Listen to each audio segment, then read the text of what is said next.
How are you guys doing? Let me organize my notes here. Where's the clicker thingy? Awesome. God, I love this. This is so fun. Okay, so today we are going to be talking about dropping down mastery. When the email came through, they asked me to talk about this. I went, oh snap. I am not going to drop it like it's hot because I'm wearing Lycra. So that's pantyhose for those of you that didn't know. Cue laughter. Thank you. Okay, we're going to get through this together.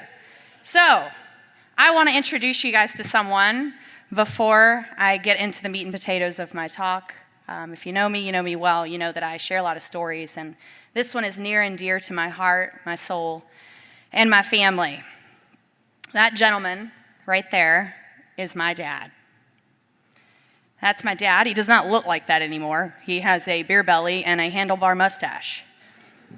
Ron Banks in Cottondale, Alabama, was a Marine, 1980 to almost 86.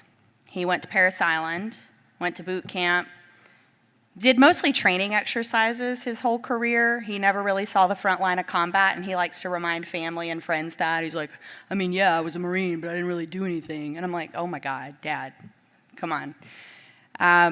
My dad would do training exercises and jump out of back of helicopters and airplanes with no parachute. And he would tell us stuff like when Roger and I decided to do a destination wedding, I'm not getting on a plane. And I'm like, Dad, I will be in a white dress at 4 o'clock in Riviera Maya, Mexico. Be there or not. That's your decision. If you did what I did with planes, you wouldn't go either. I said, Dad, you're not going to need a parachute for this one. It's going to go up, down. You land in Mexico, and you might catch a shark. Get your butt to Mexico. My dad walked me down the aisle. He is a stubborn Marine, but he is someone that I look up to, someone that I admire. He was really, really tough growing up, but my dad made me who I am. I am very proud of him, very thankful for him.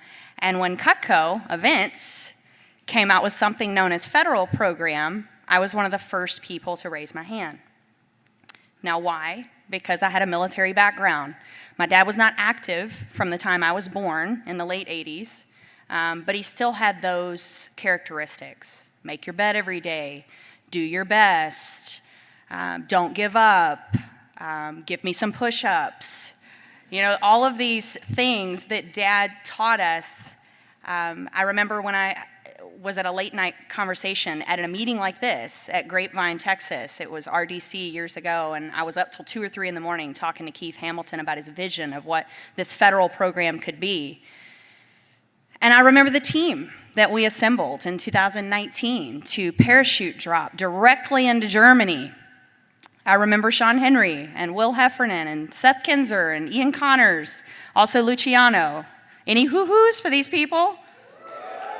I remember us assembling like basically a task force, like Delta Force. We're gonna parachute drop directly into Germany and sell all the knives.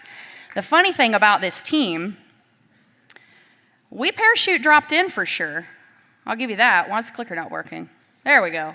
We definitely parachute dropped in there, but we had no events booked when we got there. I remember walking into Lonnie's office, the manager in Germany at Ramstein, one of the largest military bases in the entire world. Raise your hand if you've heard of Ramstein Air Base. And Lonnie is shocked because she had been asking us to pay 15% of our sales via email. Well, I'm the communicator. I'm the one that is selling them on why they should give us a lower percentage. And our team is all like, Chelsea, did you get her to 5% yet? The answer is no, but we flew anyway. Now, why do I tell you the story about us, we'll just say dropping down on percentages of us going to Germany the first time? Because it's the same skill set. What we do every single day with customers, you could use these skills in your life. When your spouse comes to you and says, I want to eat here for dinner, you can drop down and pick somewhere better or sell up, whatever. I hope that what you learn from me today, as I go through a lot of these tips, tricks, and stories, examples of how I drop down and keep a customer engaged through the buying process to not only get them to spend a little, but sometimes spend a lot, I hope that you'll remember you too can be a drop-down master. That day when I sat in Lonnie's office and I said, Lonnie, I bet you're really surprised to see me. She goes, well, yeah, because we don't have an event for you. We don't even have a booth spot. But we got her to agree to a sliding scale percentage that started at 10% and rewarded us a path to 5 if we sold enough. So all 6 of us split between 3 booths. We hammered every single entrance, even a booth in the food court. And that team that I just mentioned their names sold over $300,000 worth of Cutco in 2 weeks. And I'm not standing here today saying that team sold what they did because we dropped down and found a way, but I am saying we parachute dropped into Germany and we wrecked that stuff up. So today, as I go through key tips, I'm gonna have you guys interact with me a little bit just to make sure you stay engaged because you just had lunch. I was kind of getting sleepy over there, so I wanna make sure you're with me. So if you're with me, I'm gonna drop a parachute when I'm about to give a really good tip. And I actually want you guys to just say one word. So what a lot of times military say when they use a parachute is they say pull. And that kind of sounds redneck, like you're like pull, shotgun. But actually, yeah, that is a different talk. So I want everybody, when you see this symbol and I cue you, I want you to say pull. Let's practice. Pull. Great. So I love pie charts. I would say about 10% of the customers that you're going to come into contact with when you're dropping down, 10% of them walk up to the booth, know what they want, and they're going to buy quickly. Agree or disagree? Yeah. Don't we like the easy ones? Like they walk up and they're just like, how much is that set? My sister has it and I want it and it really doesn't matter what it costs. Here's my money, just take it. And then they slosh beer on the booth and you're like, sir, are you too drunk to be doing this? But you don't say anything because you want their money. 21% of people, we let them walk or we have a no sale. Yes or yes? Okay. Now 69% of people, we typically have to work for it. We have to drop down, we have to offer a deal, we have to give a discount. Sorry, Brandon. Ultimately, that is not a bad thing because that is the largest percentage of the CPO walking around you. You gotta work for it. Now, granted, would everybody agree that this is pretty accurate? These statistics? Well, I'm here to tell you I have no freaking clue if they are. I really don't. I just found a pretty pie chart and it was going to make a point. So here's my point. Whatever your closing percentage is, find that out. I know that my closing percentage is in the high 70s. I usually will sell 75 to 80% of the people I'm standing in front of. So it's not everyone, but where are you at? Do you actually track how many people you pitch and how many of them you get to buy something? So that is what my talk is about today. Are you getting them to buy something versus walking away with your business card because we know cards do not cut food? Why do you need a card? Cards don't cut food, knives do. So here are the faulty cords you need to drop out of your parachutes. Straightforward, the problem with dropping down is people offer too much. You offer way too much. You're welcome, Brandon. I'm on board. Yeah, I love higher orders too. But how many in this room, by a show of hands, have ever let a customer walk away from the booth and they have bought Cutco and you literally gave way too much of a discount and you didn't have to? Okay, so I understand that a lot of this is situational, but the reality with dropping down is you don't have to give a massive discount to close it. You don't. The customer just has to perceive that they're getting the best deal in the entire world. They just have to feel good about it. And you need to be able to recognize who's in front of you because you're in such deep rapport that you know you don't have to get 10% off of something to close it. Maybe just an extra $5 would do it. Maybe an extra 50 on a big set would do it.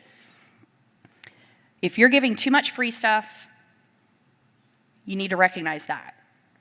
And then one of my pet peeves, if I'm ever working in the booth with someone, faulty cords we need to drop is over-promising how you do your service program. So if you are telling customers, I'm your rep, I'm gonna be with you forever, that's why you should buy this, that's why you should like me, I'm gonna stay in touch and I'm gonna come to your house and sharpen your knives. If you're not gonna actually answer the text and answer the phone call and go set up the in-home appointment, then stop promoting that. I do not promote in-home sharpening anymore, I'm busy. I did 5 in-home service calls last year. Great results, but I'm a mom and I have a lot of programs that I manage, and I don't want to go to someone's house and sit at their kitchen table. That's not in alignment with my lifestyle. Now, I think service calls are incredible. I think they're an amazing part of our program, but I'm not going to promote them to my customers because it's not in alignment with my system. I promote a different service. Whatever that service is for you, make sure you're in alignment with it. Are you holding on to the parachute cord of offering too quickly when you drop down? Raise your hand if you've ever dropped down too quickly. You're like, oh my God, that went off a cliff. I'm bruised. I really need a parachute right now. I'm going to go take a lap and clear my mind because I have no idea how they got away. I'll be back, guys. And then you come back with nachos and a burger, and someone just sold an ultimate on your turn. Who's it happen to? Okay, it happens to all of us. By the way, you don't make money walking around the show. Get your butt back in the booth. Offering too quickly. Are you giving the deal premature? Slow down. Slow down. When you are dropping down, you need to slow down. Do parachutes fall fast or slow? They fall slow. Okay, we're going to talk a little bit about how to keep people engaged and keep them at the booth so that they don't get bored. Understand who you're talking to, though. If you're talking to someone who is very straightforward, you need to go quicker. But if you're talking to someone that you recognize their pace is received better slow, slow is smooth and smooth is fast. Don't butcher the CPO. And then the last faulty chord you need to drop is incompletion. Skipping drop downs. When someone goes from someone being excited about a homemaker to just immediately selling a 5-piece and they skip the galley or they skip the space saver or they skip an 11-piece or a 13-piece. You could be tripping over 800 CPO and dropping to 400. Don't do that. Don't skip drop downs. Go slow, but then pitch the drop down fast. If you get the no again, you drop down again. Incompletion is basically you letting someone walk. And I'm going to tell you guys what my mentality is when it comes to dropping down and having someone at the booth. I want someone to walk away at the booth with a receipt in hand or in their email, or walk away not buying anything and be able to say to myself, if they're not buying Cutco from me today, they're not buying from anyone. I want to feel so complete from that interaction that I did everything I could to help them get something to get them on the list, that the only last effort that was right for them or right for me was to let them go. I mean, it's got to be the very end of the road if I'm going to let them go. Raise your hand if you've heard the word buyer's remorse. So here is a golden nugget. Sorry I don't have a parachute drop, but let's practice. Come on, do it again. Okay. There is also the difference. You can say this to your customers when you're dropping down. You can say, hey, Miss Jones, I kind of get the feeling that the reason you're not getting this today, the way you've answered all my questions, it's the right package, it's the right fit. If you really wanted to, you could squeeze XYZ into the monthly budget. Do you know what buyer's remorse is? And they say, well, yeah. And I said, you know that there's also the inversion of that. There's also a thing called seller's remorse. So I sell this product, and the last thing I ever want to do, because I take so much pride in what I do, is to let you leave this booth today without me serving you at my highest level to get you what you walked up here asking for. Now, I understand that this may be a little more than you expected it to cost today, but the same way you don't want to have buyer's remorse, I don't want to have seller's remorse that I didn't work hard enough to help you. Did y'all catch that? So straight up, do you like what you see today? If you wanted to, is it going to absolutely put you out to spend XYZ today? And are we looking at the right package? We are? All of those are a yes? Well, because I'm working so hard for XYZ goal, and because we're here at this event, it only happens once a year, whatever you want to say. And so I don't have to lay my head on my pillow tonight and have remorse of going, how didn't I help them better? What if I just did XYZ and sweeten the deal this much? Who's going to say no to that? Seller's remorse is a real thing. And I take it so serious. I mean, I'm funny, I think I'm funny. Am I funny? Some days I'm not so sure. Anyway, I like to keep them engaged and be funny, but I also take a lot of pride in helping them get it. If you're letting people go, does anybody know who this is? I kind of just told you. Sorry, I gave it away. Clickers. He wrote a book, David Goggins. He's don't quit because you're tired, quit because you're done. Is that the mindset you have when you're dropping down? Or are you just trying to get through the interaction as quick as possible and get the CPO that you want? Or are you willing to stay in it when a customer walks up asking about an ultimate set and they walk away with a boning knife? Are you willing to stay in it long enough to help them get the boning knife and then feel so daggum good about it? So what's the goal? Here's the goal. Today it's to give you tips and tricks to find the sweet spot in dropping down. Here's another pie chart or graph chart, whatever. I don't know what these stats represent. Probably my food intake, breastfeeding. Yeah, I said that. But I want to find this spot right here. When you're dropping down, I understand that every customer is different. Sometimes you have to go faster, sometimes you have to go slower. Sometimes you have to offer a little bit more to this one than that one. But the reality is, if you just focus on finding the sweet spot for that customer that serves them, you're going to do great. So tip number 1. My God. All right, let's try again. 1, 2, 3. Here we go. So the first tip, practice your drop-down approach. What is your pathway? What order are you going to go in? Do you start at the kitchen and drop all the way to pieces? Do you start at just the knife sets and go down to pieces? Are you a cookware fiend and you get people excited about that? Whatever. What's your drop-down approach? What are your packages? Are you in alignment with your team and what your packages are as a team? Practice your approach. Practice makes perfect. No. Perfect practice makes perfect. But you need to practice your approach. So here's the parachutes you can pull. You can either jot these down or you can take a picture. I'm going to blitz through these. These are one-liners and things that I use and parachutes that I pull to slow down my dropping process. Number 1, embrace empathy. This is my approach. I always embrace empathy, first and foremost. I try to put myself where they are. I try to put myself on the other side of the booth and realize I am not just a salesperson. So what do? I give them the lingo. And what I'm about to tell you guys is how I speak to a customer. Miss Jones, I've really enjoyed meeting you today. You know what? I don't like salespeople. And she goes, what? You are a salesperson. I go, I know. Salesperson, human being. Possible customer, also a human being. And I put my hand on my heart. I tell them that because I want them to understand that I am human and I want to humanize this approach. It doesn't matter to me and I'm completely detached of what the final sale is. Let's get you helped because you walked up here for a reason. So what's really holding you back? Is it the package we're looking at or is it the price? I ask every time when they give me hesitancy and I'm about to drop down but I want to stay longer on the package we're at, I say, if you had it, would you use it? And I love that question because it's making them think logically and practically about their house. I love selling ultimates, but if you look at the high performer flyer, words are hard. You look at the flyer, I sold 11 ultimate sets last year. I sold 42 homemakers. Okay? Maybe I could stay a little longer on the package of an ultimate. But with my process, I go pretty slow. I want to meet them where they're at. But I'd rather sell a lot more homemakers than galleys and 5 pieces. Who's with me? Okay, so ask them, if you had it, would you use it? And then repeat their objections back to them. Show empathy. My other process of my approach, I know my drop-down approach, it's the concept sell of something is greater than nothing.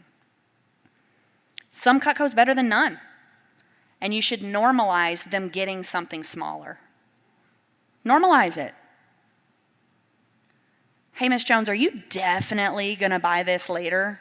Like, I know you said not today, like it just doesn't make sense, either the set or the price or whatever. And I get it. I understand. All respect. Today's not the day for the Cutco kitchen. It's just not going to happen. But are you going to buy these things eventually? Is this something that's even on your radar? Get a firm yes or no. If they say no, let them walk. There's nothing you could do anyway. But if they say, oh yeah, for sure, one day, a lot of people say that and they're blowing hot smoke, but get the tie down. Get the tie down on something's better than nothing. And then frame the intention of your drop down process being, I want to get you on my list. And I say it that way. I have an on my list special. If you just get this product today, this option, which is a little bit smaller than the one you were looking at, I think it would be way better for you based on what you've told me. And in the future, it is going to set you up to have everything you want. I know you want this today, but today's not the day. But if you get me as your rep, we're going to get you what you want eventually. How does that sound? Buying this now will make getting what you want that much more affordable. If you're with me, say you're with me. These are the parachutes I pull. This is my process. I usually embrace empathy, talk about something being greater than nothing, and get them on the list. And I'll refer back to different parts of this at different stages of drop downs. Say you drop down 5 times with one customer, I'll hit different ones of these. I don't hit every single one in every interaction. Let me be clear. That would take way too long. But I'll hit 1 or 2 of these in each category when I'm dropping down. Does that make sense? Number 2. All right, here we go. Dude, it's like the 1, 2, 3 hand clap. Y'all suck. I'm just kidding. Y'all are great. Just not at that. Utilize corporate discounts. When I'm dropping down, this is absolute no-brainer.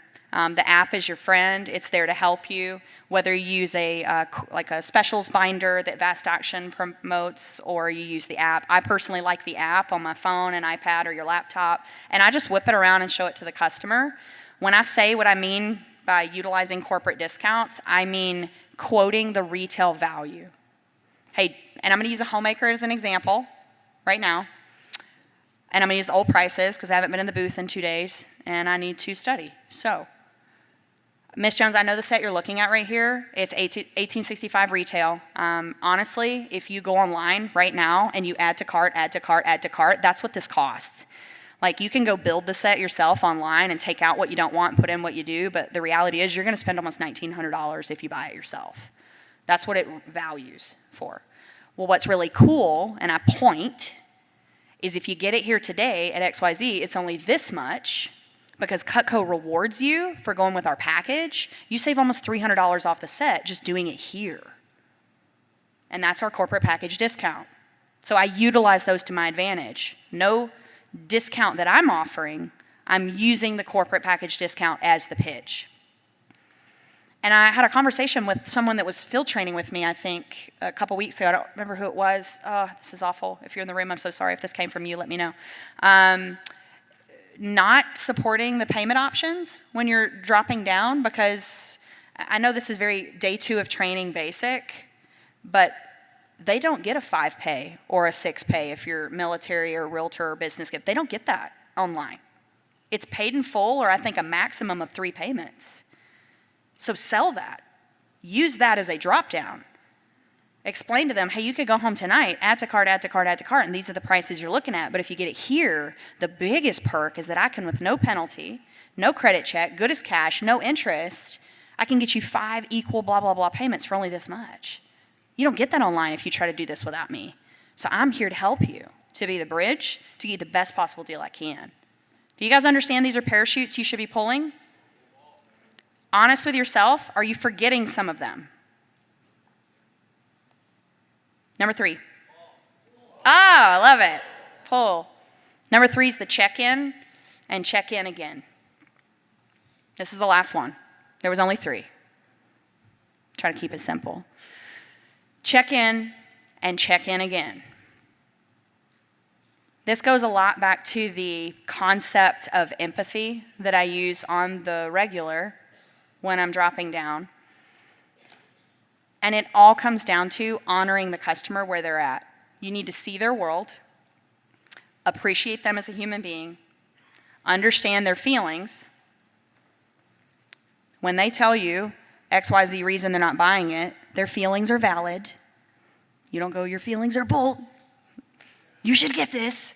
It doesn't make sense why you're not buying it. I've been there and I've felt that, but there's something they're not telling you. So you have to stay in the pocket and continue dropping down and just communicate to them that you understand. If you're with me, say you're with me. The check-in is where I stop everything when I feel it getting a little tense. Raise your hand if you've been so long in a deal that you feel like you've asked for the order so many times and they're still not buying and they're just squirming like the spider is coming for the attack in the web. And you're just like, oh, this is getting uncomfortable. Who's ever been uncomfortable in a deal? Here is the tip for you. It's the check-in. Everybody do me a solid and just relax your shoulders. Just relax your shoulders. That is exactly what I do, and I let them see my body language. I put my phone down, I put my pen down, I relax my shoulders, and I go, you know what, Miss Jones, I'm so sorry. I just need to relax a second. Can I just check in with you really quick?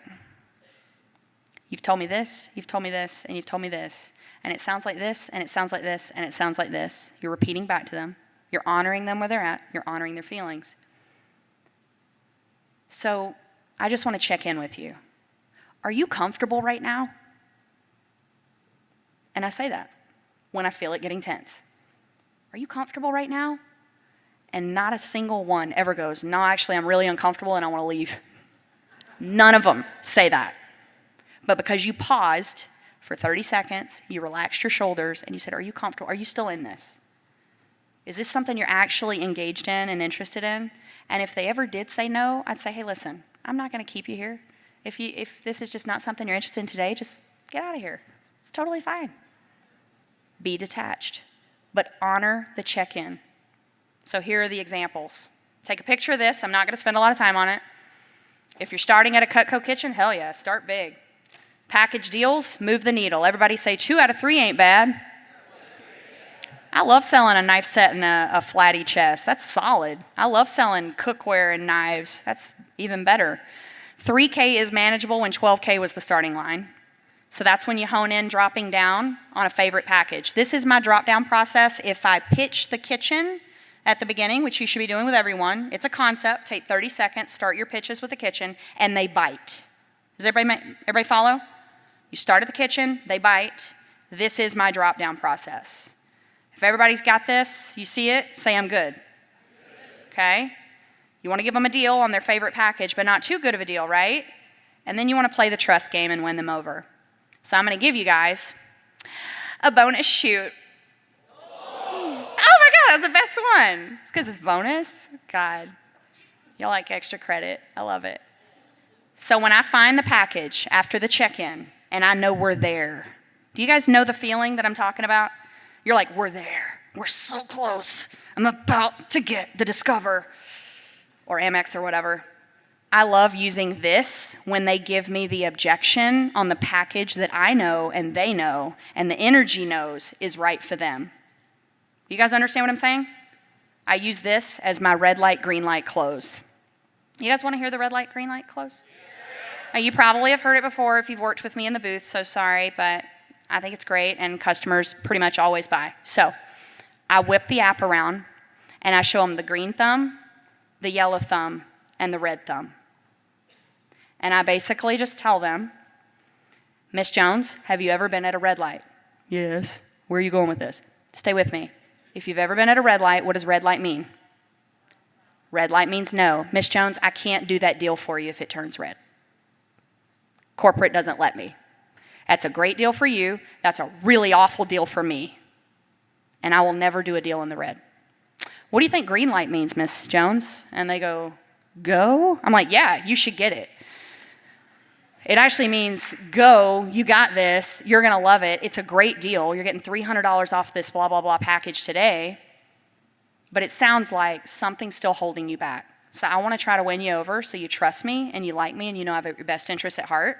Miss Jones, have you ever run a yellow light? What do yellow lights mean? And she goes, slower? I went, go faster. And she goes, yeah. I was like, so how about I can't sell in the red. I want to sell in the green. That's what I'm trained to do. But I'll meet you in the middle and I'll help you get a great deal today so you feel great about it and it's in the yellow. Offer a deal that puts it in the yellow, bonus an extra knife if you have to. But as soon as that thumb turns yellow, it's thumbs up, but it's yellow. That's a really healthy deal for her. Not as healthy for you, but you're willing to do it because you're working really hard. You guys like red light, green light? You need to be using the app. I gave a talk a couple years ago on Ulti upgrades. This is a repeat of that. So if you want to go check Vector Connect, take a picture of this slide. This is another famous drop-down approach that I use in my business. This is the system I use every time. They walk up, they have a homemaker or a galley. We start at the Ulti upgrade. Miss Jones, everyone's doing it. They give you a bunch of ejections. You're like, except for you. Clearly, you're not buying the upgrade today.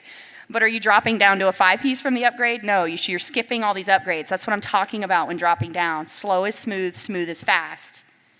We're skipping all these other drop downs that you could be helping them get what they want. They want the full set, but today's not the day because of pieces or prices or whatever. Come from a place of service and get them on the list. So here's my last. Y'all like the bonuses, or y'all just figured it out. Okay, the last close. Here's my last bonus shoot when it comes to dropping down. You're in another sticky situation. It's kind of uncomfortable. You've done the check-in. They're still there. You're the spider, and you feel them squirming. But you want to end this interaction on a feel-good. Raise your hand if you've ever been there and you really just need it to feel good so that maybe if it doesn't work out, they'll still come back. Right? All right. So this is my new favorite. Raise your hand in this room if you have ever heard me do the truth or dare close. Couple people. Wow, so excited. Brian was with me all last week. I used it a couple times. Yeah, okay, it didn't work, but it usually does. Okay, I have about a 75% track record works on truth or dare close, so this is the last one. I'm gonna role play, if that's okay. So Brian, I'm gonna put you on the spot. Everybody say hi, Brian. Brian, will you be my customer? All right, Brian is looking at a set of flatware, and he's hit me over and over and over with the I have to talk to my spouse. Raise your hand if that's the number one objection you get. It's mine. I get the I got to talk to my spouse. I work a lot of military bases, and I got to talk to my spouse. So Brian's already given me that objection 3 or 4 times, and it's starting to get sticky. Okay, all right, Brian, it sounds like there's no way in heck that you're actually going to spend anything today without talking to Patricia. Am I right? You just got to go home, do the husband-wife thing, check in, right? See, Brian, that's the unfortunate thing for you and for me. Can I tell you why? Because when you go home and talk to Patricia, that's where all my deals go to die. So, hey, Brian, before you leave, I just want to honor you for spending all this time with me. Could we just real quick, before you get out of here, I know you're not buying today, but could we play a game? We can? Okay, are you having fun? Great. Truth or dare? Brian, are you really that type of guy? Why'd you say truth, Brian? I wasn't going to dare you to buy it. That's not what I was going to dare you to do at all. But let's play it your way. Tell me the truth. Do you like what you saw today? How long have you been married to your wife? Tell me the truth. Okay, and if she was standing here today and she saw everything you did, and you said she's the cook, she's the budgeter, all of that, if she saw every single thing, what do you think she would say in this moment? Think she would like them too? You just want to have the conversation first, right? Tell me the truth. Do you think we're looking at the right package? And just from what you know, without talking to Patricia, last truth, just tell me the truth. If you really wanted to, could you spend XYZ today? Okay, so last one, Brian. Truth or dare? Oh, you're that type of guy. Okay, all right. Hey, Brian, do you have a cell phone? I dare you to call her right now.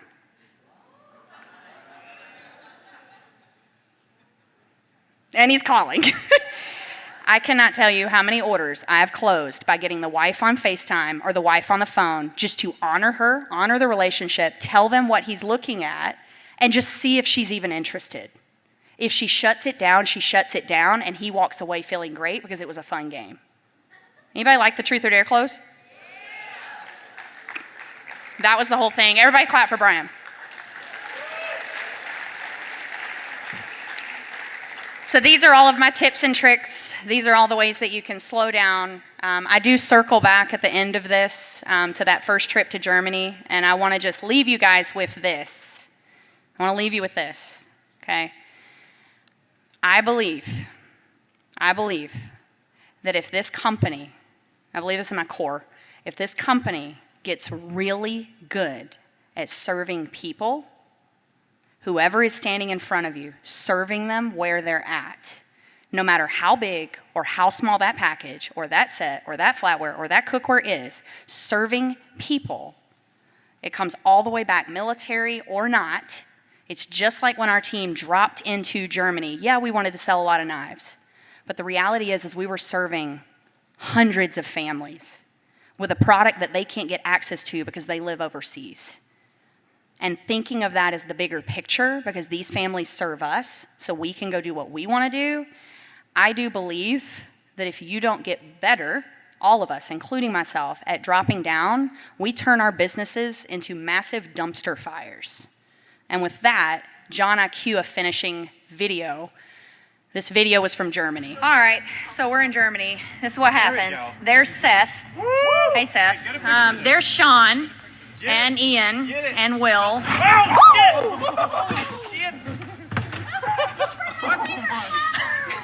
There's Pyro, aka Luciano. That's Luciano. Wait, it's gonna catch making the fire worse. On fire. What is happening? I don't know what's happening. The styrofoam was off gassing and then the fumes ignited. The styrofoam was off and the fumes ignited. Yeah, well, Yeah, you know, it's what it is.